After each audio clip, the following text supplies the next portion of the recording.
Hola chicos, hoy les enseñaré a hacer el movimiento de letras para sus temas o lo que quieran. Así es como queda.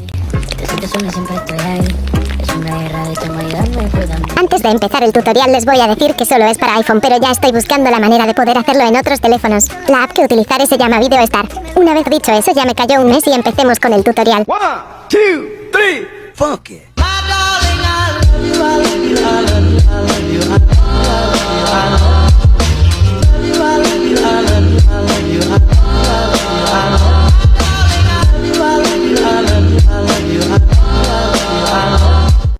Bueno, entramos a Video Star y le damos al más de arriba y agregamos nuestro vídeo con el texto que queramos. Le damos a nuevo y a multicapa.